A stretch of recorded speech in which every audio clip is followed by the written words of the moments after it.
I'm Christy, 35, and I've spent 7 years building my real estate development company in Boston. The 5-bedroom Victorian I renovated myself was supposed to be my crowning achievement. Instead, it became the center of a family war when my father demanded I hand over my house to my pregnant sister Rachel and her gambling-addicted husband. My father always treated her like his golden child while I fought for every scrap of approval. Little did he know the DNA test results I discovered would change everything about our family forever. Before I get into this wild story, drop a comment letting me know where you're watching from, and hit that like and subscribe button if family drama gets your attention. Growing up in a middle-class neighborhood in Lexington, Massachusetts wasn't terrible on the surface. We had a decent house, regular meals, and no obvious problems that neighbors could see. But inside those walls, the emotional dynamics were quietly devastating. My father Marcus was always emotionally distant with me, while showering my sister Rachel with affection, praise, and material advantages. From my earliest memories, the disparity was clear but never acknowledged. I remember my 10th birthday when I received a basic bicycle, while Rachel, on her 10th birthday just 8 months earlier, had gotten a lavish party at an amusement park, plus an expensive bike with all the accessories. When I asked my father why the difference, he simply said, "Don't be ungrateful, Christy. Boys don't need all that fuss." That was the pattern throughout our childhood. My mother Evelyn recognized the favoritism, but her attempts to balance it were half-hearted at best. She'd occasionally slip me extra dessert or spend time with me alone when Dad took Rachel on their special outings. "Your father just connects better with Rachel," she'd explain, a shadow crossing her face that I couldn't interpret as a child. "But I love you just the same." Those words were meant to comfort, but they only confirmed what I already knew. Something about me wasn't enough for my father. High school brought the differences into sharper relief. When I made honor roll 3 semesters in a row, my accomplishment barely warranted a nod at dinner. When Rachel got a single A- amid her usual B's and C's, Dad took the family out to celebrate at the nicest restaurant in town. The college years made the division impossible to ignore. Rachel's education was fully funded tuition apartment spending money, while I was told I needed to learn responsibility by working my way through school. And work I did. I juggled 3 jobs simultaneously.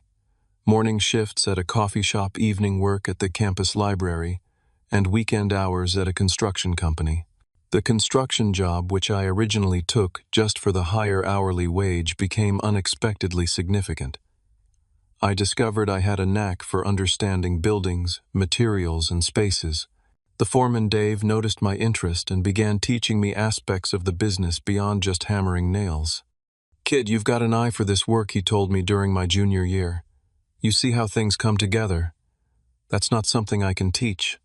Despite the exhaustion of working 35 hours a week while carrying a full course load, I graduated with a degree in business administration and 0 help from my father. Rachel, meanwhile, had changed majors 3 times before settling on communications, extending her college stay to 5 fully funded years.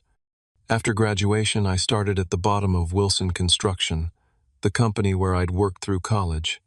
The pay was modest, but I lived frugally, sharing an apartment with 2 other guys and saving every penny I could. Rachel, in contrast, received a down payment for her first condo as a graduation gift along with a new car. Over 5 years, I absorbed everything I could about construction materials, project management, and most importantly, real estate development. I volunteered for every difficult project, worked weekends, and spent evenings studying market trends and property values. My boss, Jeffrey Wilson, became the mentor my father never was. "Christy," he told me one evening as we reviewed plans for a small office building, "you're thinking bigger than this company. You should consider striking out on your own in a few years." He was right. By 28, I had saved enough to make a modest investment in a small, dilapidated property. I spent weekends and evenings renovating it myself, learning plumbing and electrical work through YouTube videos and advice from tradespeople I'd befriended over the years. 6 months later, I sold the property for a 40% profit and used that money for my next project. While I was building my business, brick by brick, Rachel's life followed a different pattern.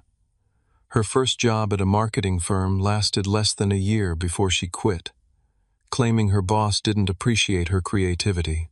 Dad paid her rent during the 3 months she spent finding herself before the next job, which lasted just 8 months. Then came a string of similar positions, none lasting longer than a year, with Dad always providing a financial safety net. Rachel's relationship choices followed a similar pattern of poor decisions rescued by parental intervention. First came Trevor, a musician who borrowed $3,000 from her for equipment and disappeared. Then Andrew, who moved into her condo and contributed nothing for 6 months. Each time Dad would step in with money and support, never suggesting she might need to make better choices. Gregory, her current husband, seemed different at first. He had a steady job in sales and a charming personality, but within a year of their relationship the signs appeared. Small gambling debts he needed help with, missed rent payments, borrowed money that was never repaid. Despite these red flags, Rachel married him last year, with Dad paying for an extravagant wedding. Throughout these years, my business, Christie Brothers Development, ironically named since I have no brothers, grew steadily. I developed a reputation for quality renovations of historic properties, preserving their character while updating them for modern living. Each successful project built my reputation and expanded my opportunities. 3 years ago, I found the property that would become my own home, a neglected Victorian in a transitioning neighborhood. The house had gorgeous bones, high ceilings, intricate woodwork, and large windows, but years of neglect had left it in desperate need of rehabilitation. I spent 18 months renovating it, doing much of the work myself in the evenings after managing my other projects. I restored the original hardwood floors, rebuilt the ornate staircase, and created a modern kitchen that respected the home's historic character. The 5-bedroom, 3-bathroom house became more than just a place to live. It represented everything I had accomplished, despite the lack of support from my family. Every squeaky floorboard I fixed, every wall I painted, every tile I laid, was a testament to my determination to succeed on my own terms. The house became my sanctuary and my proudest achievement, a physical manifestation of overcoming my father's indifference. The invitation came from my mother on a Tuesday evening, as I was reviewing contracts for a new development project. "Christy, honey, I think it's time we had a family dinner at your new place. It's been 3 months since you moved in, and we still haven't seen it properly." Despite my complicated relationship with my family, I felt a flicker of excitement. Finally, a chance to show my father what I had accomplished. Maybe this would be the moment he'd acknowledge my success.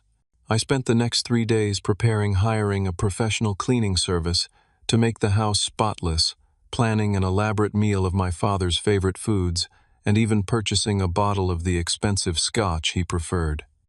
Sunday arrived, and I felt a nervous energy as I put the finishing touches on my home. I had prepared a casual but impressive dinner: prime rib, my father's favorite, roasted vegetables from the farmer's market, and homemade bread rolls with my mother's favorite chocolate cake for dessert.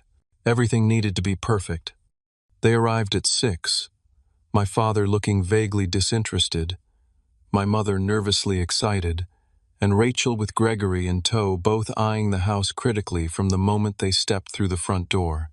"Well, it's certainly big," my father commented without a hint of admiration, as I led them through the entryway with its restored parquet flooring and original stained glass window. "Christy did all the restoration work himself," my mother added, touching the polished walnut banister. "It's beautiful, honey."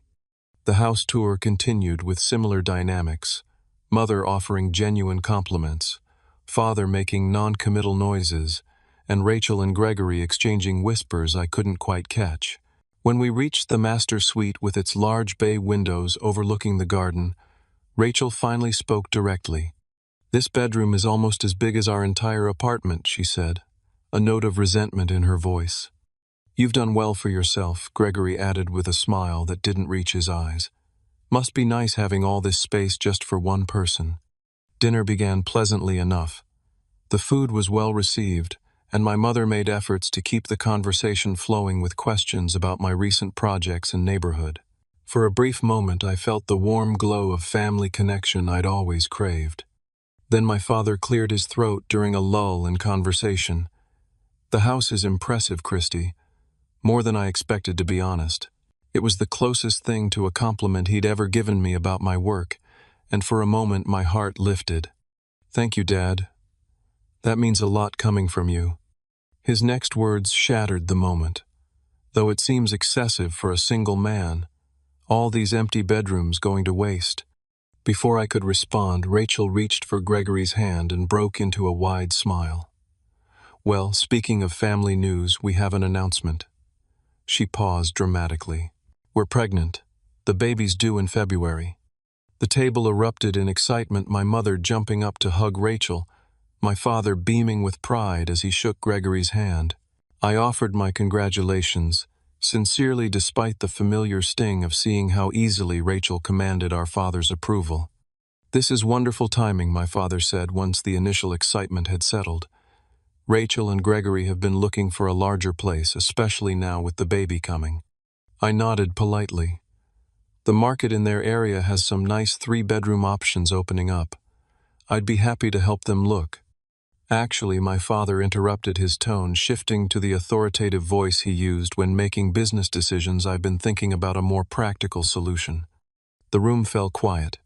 My mother suddenly became very interested in rearranging her silverware. "Christy, you have this enormous house with 4 empty bedrooms. Rachel and Gregory need more space for their growing family. It makes perfect sense for you to let them have this house." I stared at him, certain I had misheard. "Let them have my house, as in sell it to them." My father waved his hand dismissively. "They couldn't afford to buy it outright now, of course. But you could move back into an apartment. You're just one person after all, and let them take over here. You can always find another house later when you have a family of your own." The casual way he suggested I abandon my home, the physical manifestation of years of hard work and sacrifice, left me speechless. Rachel, however, was nodding enthusiastically. "It would be perfect for us," she chimed in. "The nursery could go in the bedroom next to the master, and we could use the 3rd floor as a playroom once the baby's older." They were already mentally moving and rearranging my life's work to suit their needs. "This isn't just a house," I finally managed to say, struggling to keep my voice level. "This is my home. I spent 18 months renovating it myself. Every room represents hundreds of hours of my personal labor." "It's just business, Christy," my father replied with a hint of impatience. "You're in real estate development. You buy and sell properties all the time. My personal home isn't just business." I countered, feeling heat rise in my face. "Would you give up your house if I asked for it?" My father's expression hardened. "That's completely different. Your mother and I have built a life in our home. You're a single man with no attachments. This house is wasted on you." Those words, "wasted on you," cut deep, encapsulating a lifetime of being deemed less worthy than my sister. In that moment I saw clearly that nothing I achieved would ever be enough to earn my father's respect. "I'm sorry," I said firmly, "but this house isn't available.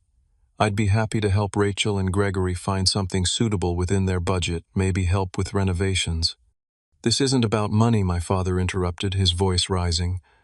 "This is about family. Your sister is having a baby. Your niece or nephew will need a proper home. If you cared about family at all, you'd want to help." And there it was, the familiar emotional manipulation, weaponizing family connections to make me feel selfish for maintaining boundaries. I'd experienced this tactic my entire life, but this time the stakes were too high to cave. "I do care about family," I replied, struggling to maintain my composure, "but giving up my home isn't a reasonable request. There are many ways I can support Rachel and Gregory that don't involve sacrificing everything I've worked for." The rest of the dinner deteriorated quickly. My father grew increasingly angry. My mother made weak attempts to soothe tensions, and Rachel alternated between tears and pointed comments about how much better she would utilize the space. By the time they left, the joyful family dinner I had hoped for had devolved into bitter accusations and slammed doors. Standing alone in my kitchen, surrounded by half-eaten food and dirty dishes, I felt the familiar ache of rejection coupled with something new, a simmering anger at the audacity of their demand and a firm resolve not to yield. This house was mine earned. Through years of struggle they had neither witnessed nor acknowledged, and I wouldn't give it up, not even for the sister who had always been deemed more deserving of everything.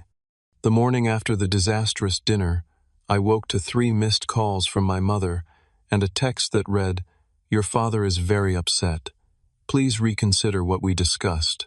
No mention of how I might be feeling after having my life's work dismissed as wasted on me. That afternoon my father called directly. "I'm disappointed in your selfishness," he said without preamble. "Rachel has been crying all night. Dad, I understand you want to help Rachel, but asking me to give up my home isn't reasonable." I replied, trying to keep my voice steady. "Family helps family," he countered.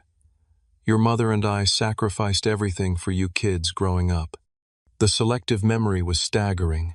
I wanted to remind him of all the times he hadn't sacrificed for me, the college tuition he refused to help with, the first apartment deposit he wouldn't co-sign for, the countless moments of emotional support withheld. Instead, I simply said, "I'm sorry you feel that way. I need to get back to work." That conversation set the pattern for the following weeks. Every family member became an unwelcome ambassador for Operation Take Christie's House. My mother called daily with tearful pleas about Rachel's difficult pregnancy and how much easier it would be in a larger home. My Aunt Susan, my father's sister, sent a lengthy email explaining how sharing my blessings would bring me greater joy than material possessions. Even my cousin Derek, who I'd been close with as a child, messaged me on Facebook. "Dude, it's just a house. Family comes first." None of them seemed to understand that to me it wasn't just a house. It was tangible proof that despite my father's lifelong dismissal, I had created something valuable and beautiful through my own efforts. Giving it up would mean surrendering not just property but the sense of self-worth I'd fought so hard to build. The pressure campaign extended beyond direct communications. One evening, scrolling through Facebook, I discovered my sister had posted a sonogram image with the caption, "Baby Wilson needs a home with room to grow. Praying for miracles and generous hearts." The comments section brimmed with family members offering support and thinly veiled references to certain people who could help but chose not to. I closed the app feeling sick to my stomach at being publicly cast as the villain in my family's drama. Just when I thought things couldn't get more intense, Rachel escalated to direct action. I arrived home from work on a Thursday afternoon to find her car in my driveway. She'd used the spare key my mother had from the dinner party to let herself and Gregory into my house along with an interior designer friend. When I walked in, they were in my living room, the designer sketching on a notepad while Rachel pointed at various features. The wall between the living room and study could come down to make a larger family space, she was saying. And upstairs, the smallest bedroom would make a perfect nursery with some pastel paint. "What are you doing in my house?" I demanded, struggling to contain my anger. Rachel turned, not even having the grace to look embarrassed. "We're just getting some preliminary ideas for when we move in. Dad said you've been difficult, but you'll come around eventually." "Get out," I said quietly, a calm born of absolute fury. "Get out now." "Don't be dramatic," Christy Gregory interjected, lounging on my sofa as if he owned it. "We're family. Your dad thinks." "I don't care what Dad thinks," I interrupted. "This is my home, purchased with my money, renovated with my hands. Neither of you has any right to be here planning renovations. Leave now, or I'm calling the police to remove you for trespassing." The designer, clearly uncomfortable, gathered her things quickly. "I didn't realize. I thought this was already arranged," she mumbled as she hurried out. Rachel stood, her ground color rising in her cheeks. "You've always been selfish," she spat. "Always thinking you're better than everyone because you work so hard. Some of us had real struggles, you know." I nearly laughed at the absurdity. "Real struggles? Dad paid your college tuition, bought your first car, gave you the down payment for your condo. What exactly have you struggled with, Rachel?" "You have no idea what it's like being the daughter in this family," she retorted. "The expectations, the pressure to be perfect. You got to disappear into your work and be the independent son, while I had to be the one maintaining family connections, planning holidays, being there for Mom and Dad." In that moment, I glimpsed a perspective I'd never considered, that Rachel might have experienced her own form of family pressure, different but perhaps no less damaging than mine. But any empathy I might have felt evaporated with her next words. "You owe this family. After everything Mom and Dad did for you, the least you could do is help when we really need it." "I don't owe anyone my home," I said firmly. "And I need you to leave. Now." After they finally left, Rachel in tears, Gregory glowering, I changed the locks that same evening. The confrontation left me shaking with a mixture of rage and an unexpected grief. For the first time, I was standing firmly against my family's manipulation, and while it felt necessary, it also felt like severing a vital connection, however dysfunctional it might be. The family conflict began affecting my work, the one area of my life that had always been a refuge. During a crucial meeting about a new development project, I found myself staring blankly at spreadsheets, my mind replaying Rachel's words and my father's disappointment. My business partner Brandon noticed immediately. "You've read the same page 3 times," he observed after the clients left. "What's going on with you? This isn't like you, Christy." I hesitated, then shared the situation. Brandon listened without interrupting, his expression growing increasingly incredulous. "Let me get this straight," he said when I finished. "Your father wants you to give your sister your house, not sell it to her. Just hand it over because she's pregnant, and your entire family thinks this is reasonable." Hearing someone else summarize the situation highlighted its absurdity. "Basically, yes." Brandon shook his head. "That's not how family works, man.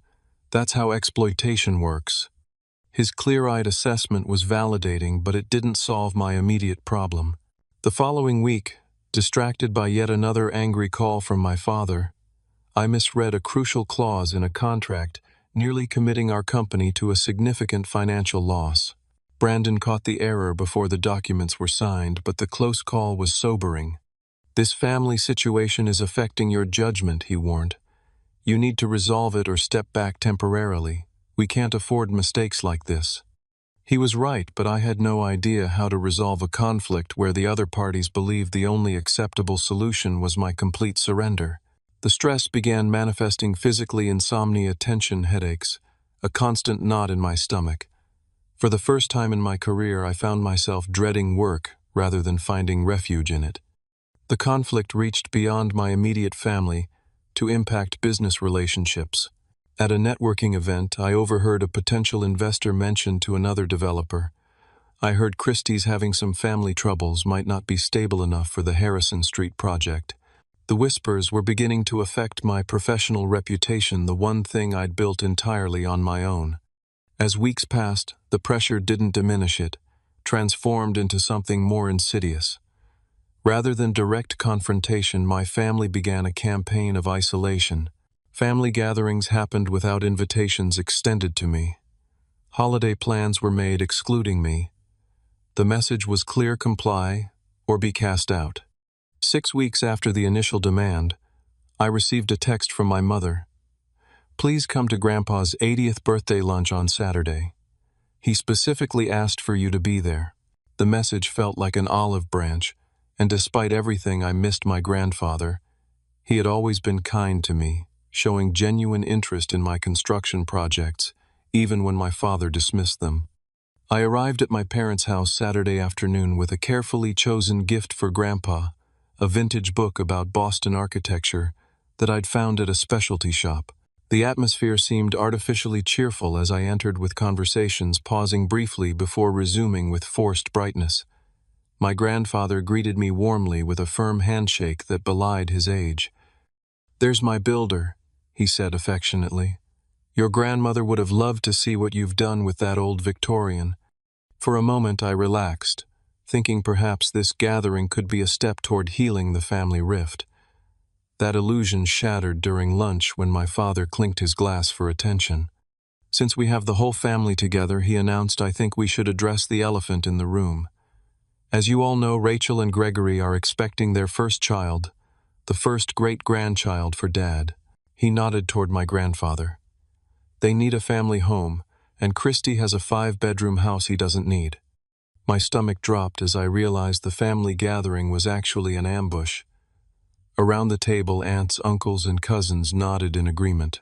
My grandfather looked confused, clearly not having been briefed on this family conflict beforehand. "We've given Christy time to come to the right decision on his own," my father continued. "But with the baby coming in just a few months, we need resolution. I think he needs to hear from all of us how important family support is in times like these." What followed was a carefully orchestrated intervention. One by one, family members expressed their disappointment in my selfishness and urged me to do the right thing. My Uncle Robert spoke about sacrifices he'd made for family. Aunt Susan invoked my late grandmother, suggesting she would be ashamed of my behavior. Even my young cousins had clearly been coached to ask why I didn't want the new baby to have a nice home.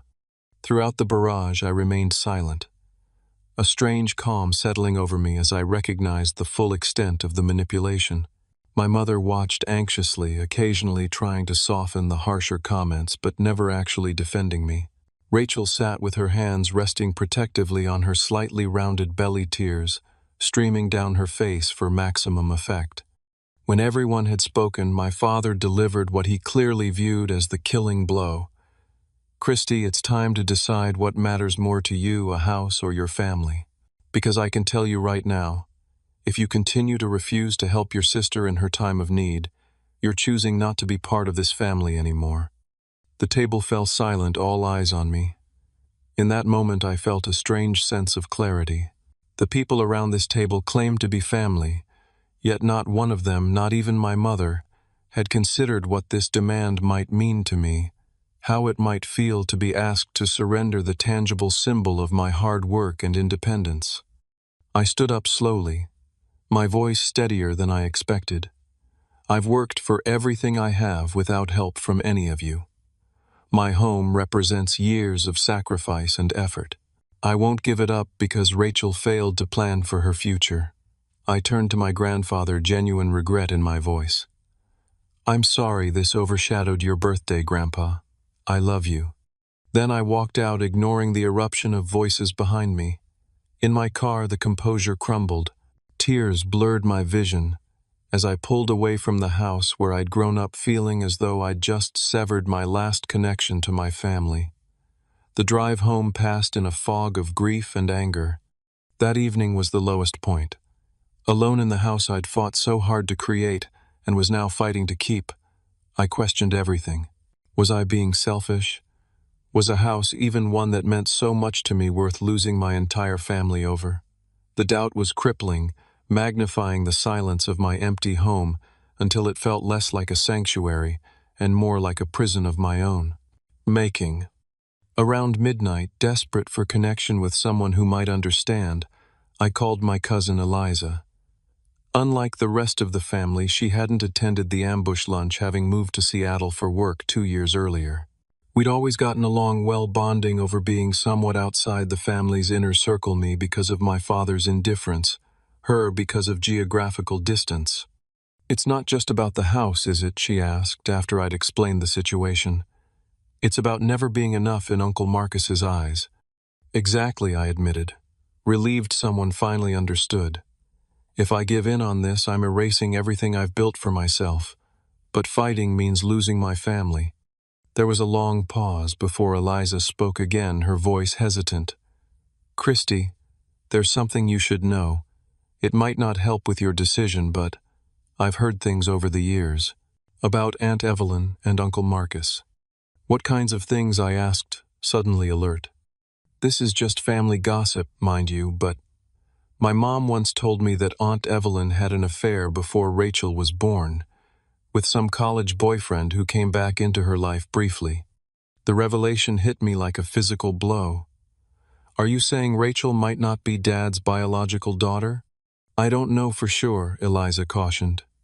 "But the timing always seemed suspicious to Mom. And haven't you ever noticed that Rachel doesn't really look like Uncle Marcus? She doesn't have any of the Wilson features the rest of us share." Now that Eliza mentioned it, it was true. Rachel had never resembled our father or any of the Wilson relatives. I'd always assumed she simply took after our mother's side of the family, but even there, the resemblance wasn't strong. This could explain so much, I said slowly, mind racing through memories with this new lens. The way Dad always overcompensated with Rachel, the different treatment. Maybe he spent 28 years trying to prove to himself that she's really his daughter, by loving her extra, Eliza suggested. Or maybe he knows the truth and has been trying to make up for it. Either way, it's not your burden to carry Christy. After we hung up, I couldn't sleep, my mind spinning with this potential revelation. Could this explain the lifetime of differential treatment? Was my father's favoritism toward Rachel an elaborate compensation for private doubts about her paternity? The next morning, I began investigating discreetly. I found old family photo albums, studying Rachel's features compared to relatives on both sides. The more I looked, the more obvious the discrepancies became. Rachel had hazel eyes in a family of blue-eyed people. Her nose and jawline matched neither our father's family nor our mother's. I considered confronting my parents directly, but feared the explosive potential of such accusations without proof. Instead, I researched DNA testing options. The challenge would be obtaining samples without raising suspicions, especially given the current family rift. The opportunity came unexpectedly, when my mother called a week later, her voice conciliatory. "Your father was too harsh at the lunch," she admitted. "We all want to find a solution that works for everyone. Could you come over for coffee? Just you and me." Despite my wariness, I agreed. During the uncomfortable visit, I managed to collect what I needed: a hair from my father's brush in the bathroom, a tissue my mother discarded, and later, under the guise of reconciliation, a coffee cup Rachel had used when she stopped by. Unexpectedly during my visit, the next 3 weeks of waiting for DNA results were agonizing. I threw myself into work trying to repair the damage my distraction had caused to projects and relationships. Brandon noticed the change in my focus, but didn't press for details, simply offering his support. "Whatever you're working through, I've got your back," he said one evening, as we reviewed plans for a new development. When the email notification finally arrived with the DNA test results, my hand shook as I clicked to open it. The scientific language was complex, but the conclusion was unmistakable. Based on the genetic markers analyzed, Rachel and I shared maternal DNA, but not paternal. Rachel was my half-sister, not my father's biological daughter. The truth I now possessed felt both liberating and terrifying. It explained so much about my childhood, about the inexplicable favoritism that had shaped my sense of self-worth. Yet wielding this information came with enormous responsibility. This wasn't just my truth to reveal, it would impact multiple lives, potentially destroying the family completely. I sat alone in my office, long after everyone else had gone home, wrestling with what to do next. The house that had been the catalyst for this conflict now seemed almost secondary to the larger truth I'd uncovered. Whatever I decided, there would be no returning to the family dynamic I'd known my entire life. Everything would change. For a week, I carried the weight of the DNA test results, uncertain how to proceed. Finally, I reached out to Brandon, not just as a business partner, but as the closest thing I had to a trusted friend. "I need your perspective on something personal," I said, explaining the situation and showing him the test results. "I know the truth now, but I don't know what to do with it." Brandon considered carefully before responding. "This explains a lot, but it's explosive information. If you use it just to win the house argument, you'll destroy your family completely. Is that what you want?" His question forced me to examine my true motivations. Was I seeking justice for years of unfair treatment, or was I looking for a nuclear option to end the house conflict? Neither approach felt right. "I think I need professional help with this," I admitted. On Brandon's recommendation, I made an appointment with Dr. Patricia Winters, a family therapist. During our first session, I laid out the entire situation: the lifelong favoritism, the house demand, and the DNA discovery. "What's your goal here, Christy?" she asked. "Revenge, justice, resolution?" I considered her question seriously. "I want the pressure about my house to stop, but I guess I want to understand. All these years I thought there was something wrong with me, something that made me unlovable to my father. If this is why he favored Rachel, at least I'd know it wasn't my fault. Dr. Winters helped me develop a strategy for confrontation that wouldn't be purely destructive.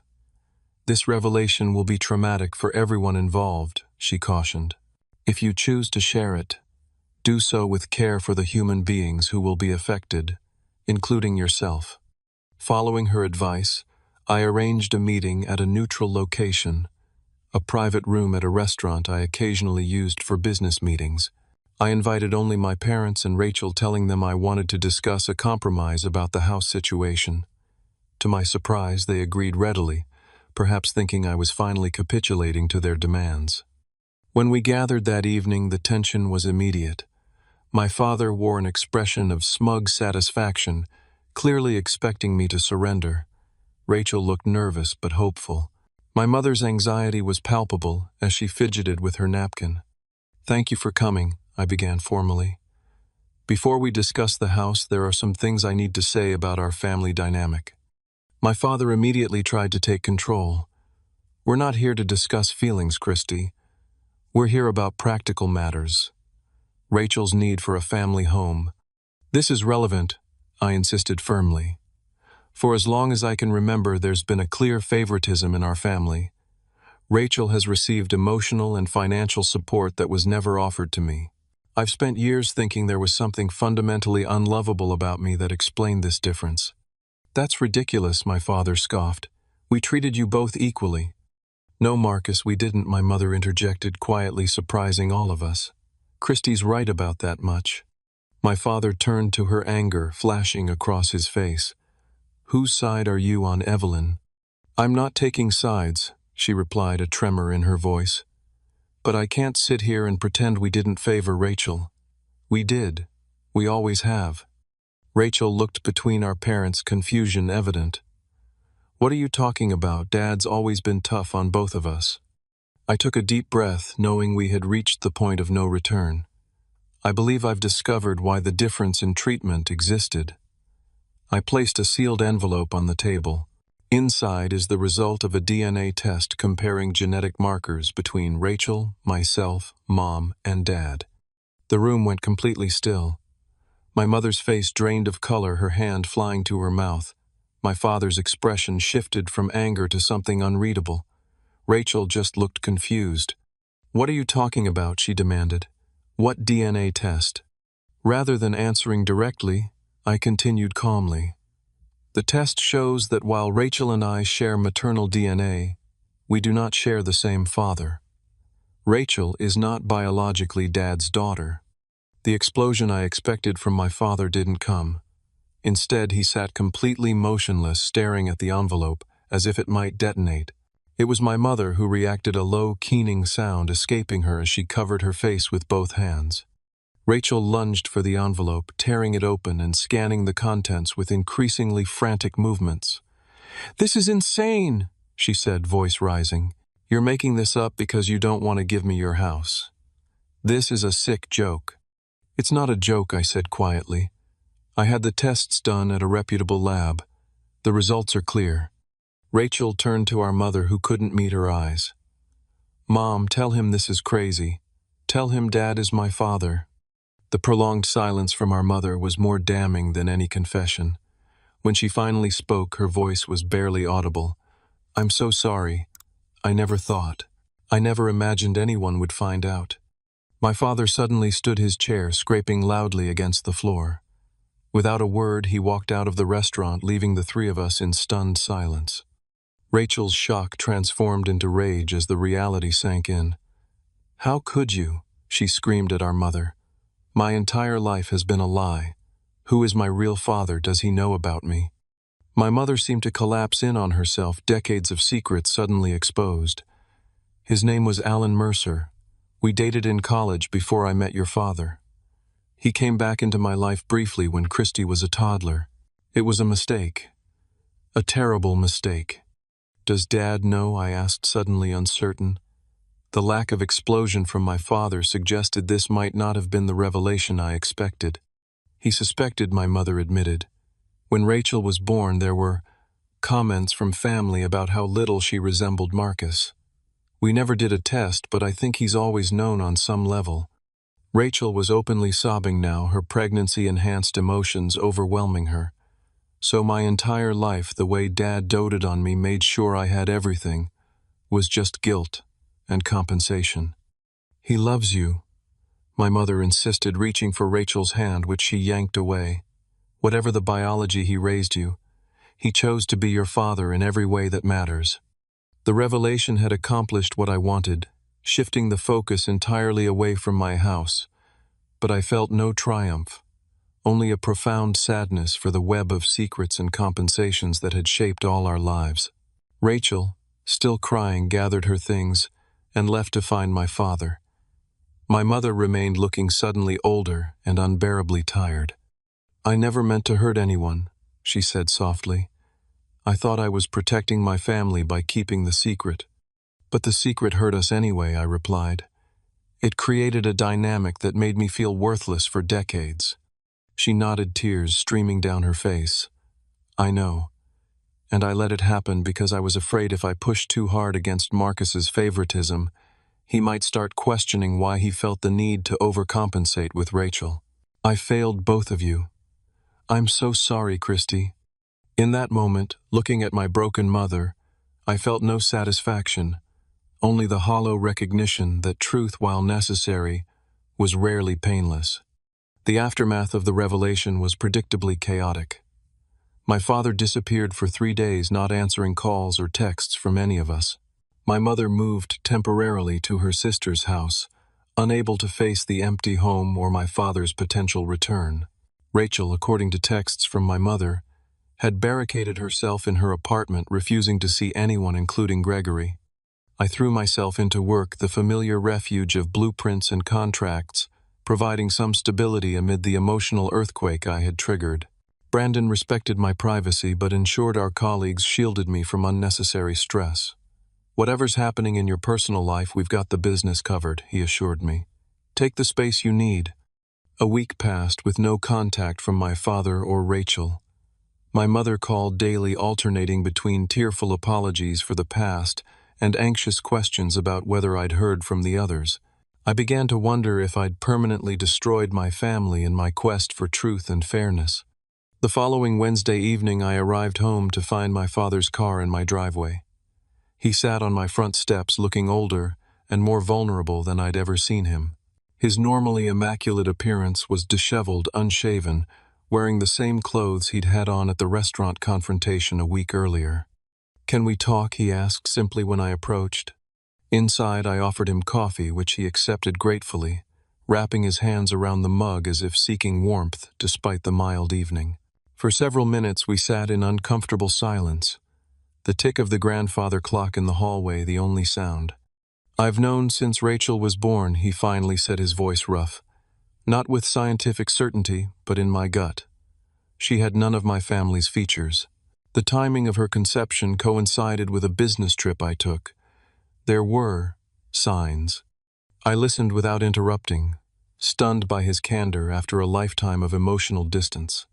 I made a decision then to never question it officially, to raise her as my own. But the doubt was always there, gnawing at me.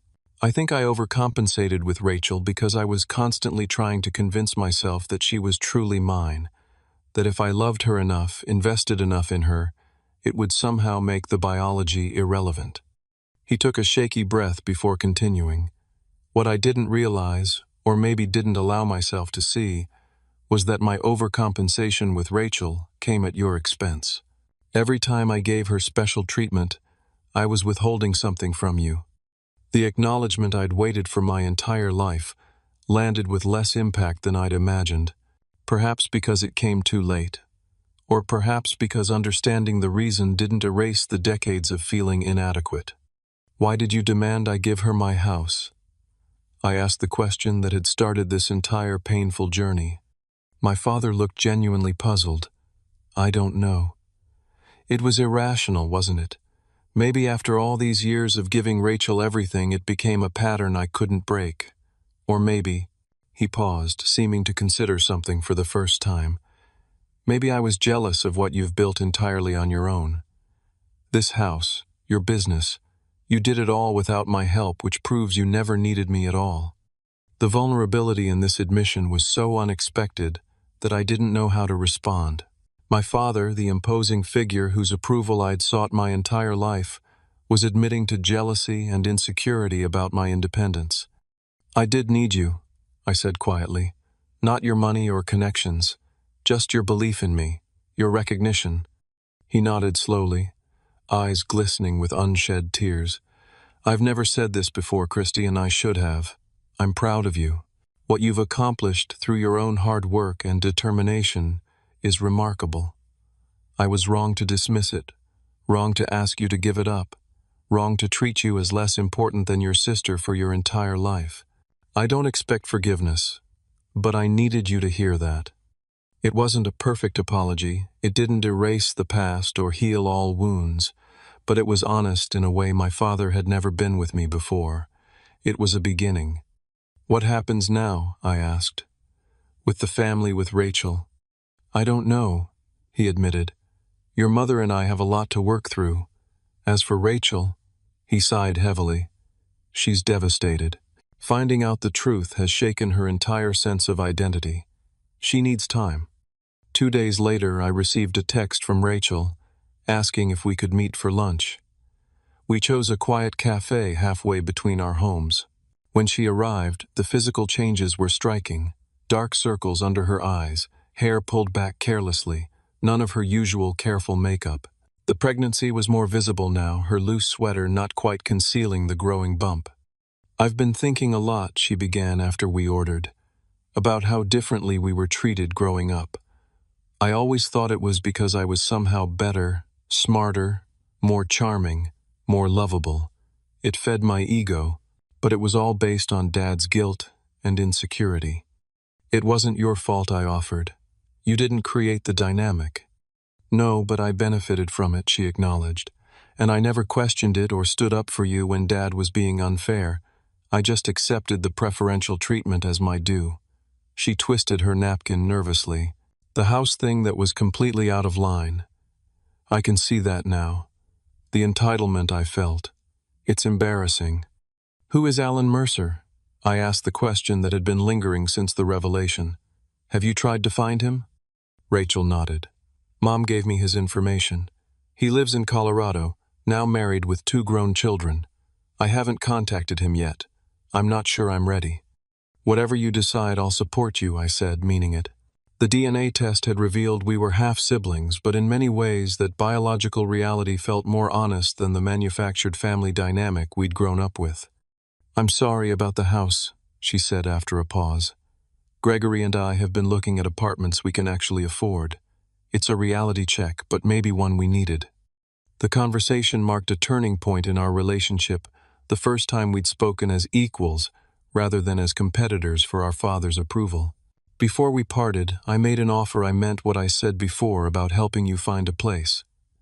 "Not my house, but I have connections in real estate knowledge about neighborhoods with good schools. Let me help in a way that makes sense." Her grateful smile felt like the beginning of a new kind of sibling relationship, one based on mutual respect rather than resentment and competition. With the house issue resolved, I returned to my business with renewed focus and energy. The project that had suffered during the family crisis, a mixed-use development in a historically significant neighborhood, became my priority. I redesigned elements to better honor the area's architectural heritage, while creating affordable housing units alongside luxury apartments. The concept was innovative enough to attract attention from local media and industry publications. "This is your best work," Brandon commented, as we reviewed the finalized plans. "Whatever you went through these past months, it's transformed your approach." He was right. The experience had shifted something fundamental in me. With the weight of seeking my father's approval finally lifted, I found myself designing spaces not to prove my worth, but to create something meaningful. The development, which we named Wilson Heritage Commons in honor of my grandfather, became a showcase project that elevated our firm's reputation. When the project broke ground 2 months later, I invited my family to the ceremony. To my surprise, they all came, my parents standing somewhat awkwardly beside each other but making an effort. Rachel and Gregory, her pregnancy now visibly advanced. Even my grandfather beaming with pride at seeing his name on the project. "You've built something remarkable here," my father said after the speeches and photo opportunities. "Not just the buildings, but the vision behind them." The compliment, freely given without manipulation or agenda, meant more than all the approval I'd sought for decades. 1 year after the confrontation that revealed our family's secret, we gathered at my house for Thanksgiving dinner. The dynamic was markedly different from any previous family gathering. My parents had spent 6 months in couples therapy, slowly rebuilding their relationship on more honest footing. They arrived together, but with a new carefulness in their interactions, the comfortable assumptions of a 35-year marriage, replaced by the conscious efforts of people choosing to stay connected despite difficult truths. Rachel and Gregory came with 4-month-old Emma, who had her mother's eyes and her father's chin. A new genetic beginning, unconnected to our family's complicated past. They had moved into a modest 3-bedroom townhouse that I had helped them find in a good school district, which Gregory had managed to afford by taking a second job and finally addressing his gambling addiction. "She's beautiful," I said, holding my niece while Rachel prepared her bottle. The baby gurgled and grabbed at my tie, her tiny fingers surprisingly strong. "We're thinking of having Alan visit next month," Rachel said, referring to her biological father with whom she'd established cautious contact via email 3 months earlier. "He's curious about Emma, his first grandchild." It's strange, but not entirely uncomfortable. My father, overhearing this, showed no signs of the jealousy or possessiveness that would have characterized his reaction a year ago. Instead, he nodded thoughtfully. "I think that's appropriate. Emma should know her full heritage." This simple acknowledgement of reality, rather than clinging to appearances, marked how far he had come. Our relationship had evolved too. We would never have the effortless father-son bond I had envied in friends, but we had developed something perhaps more valuable. A relationship based on honest communication and mutual respect, rather than performance and approval-seeking. Professionally, the year had brought significant growth. Wilson Heritage Commons had won a prestigious architectural award for community-conscious development, and our firm had expanded, taking on larger projects, with a focus on creating spaces that balanced aesthetic value with human needs. Brandon and I had become equal partners in every sense, our complementary strengths creating a business greater than either of us could have built alone. My personal life had expanded beyond work as well. Through a community volunteer project related to our development, I had met Natalie, an urban planner with a sharp mind and warm laugh, who challenged and supported me in equal measure. Our relationship was still new, but built on a foundation of honesty about our pasts and hopes for the future. The therapy I had begun during the family crisis had continued, helping me process not just the immediate trauma of the revelation, but the deeper wounds of my childhood. Dr. Winters had guided me through recognizing patterns formed in response to my father's emotional withholding, my workaholism, my difficulty trusting others' appreciation, my tendency to prove my worth through achievement rather than connection. The truest measure of healing, she told me in one of our sessions, isn't forgetting the pain but finding it no longer controls your choices. That Thanksgiving, looking around at my imperfect but honestly connected family, I recognized the truth in her words. The pain of my childhood hadn't disappeared, but it no longer dictated my sense of self-worth or my capacity for relationship. After dinner, as everyone gathered in the living room with coffee and dessert, my father asked if he could speak. "This past year has been the most difficult and the most clarifying of my life." He began, his voice steady but emotional. "I've had to face hard truths about myself, how my own insecurities and fears shaped the way I parented both of you." He looked from Rachel to me. "I can't undo the past, but I'm grateful for the chance to build something more authentic moving forward." My mother, sitting beside him, reached for his hand. "We both are," she added quietly. Later, as the evening wound down and guests began to leave, I found myself alone in the kitchen with my grandfather. At 81, he remained sharp and observant, the family witness who had seen it all but spoken little. You know, he said, helping me load the dishwasher despite my protests, your grandmother always worried about you. She saw how Marcus treated you differently, and it troubled her deeply. She would be proud of the man you've become, not because of your success, though that's impressive, but because of your integrity. You faced a difficult truth and used it to heal rather than wound. His words touched something deep within me. I almost used it as a weapon, I admitted. When I first discovered the truth, part of me wanted revenge for all those years of feeling second best. But you didn't, he pointed out. You found a way to break the cycle instead of perpetuating it. That's real strength, Christy. As the last guests departed and I stood alone in my home, the house that had become the unlikely catalyst for our family's transformation, I reflected on the journey of the past year. The 5-bedroom Victorian that my father had demanded I surrender had become something different than I'd originally intended. Not just a showcase of my professional abilities or a symbol of my independence, but a gathering place for a family learning to connect in healthier ways. The truth that had seemed so devastating when revealed had ultimately been liberating. By understanding the real dynamics that had shaped our family, we had all been freed from roles we'd been unconsciously playing our entire lives. My father from his compensatory favoritism, my mother from her burden of secrets, Rachel, from her sense of entitled superiority, and me from my desperate quest for approval I could never earn. The deepest lesson I had learned was that self-worth could never truly come from others' validation.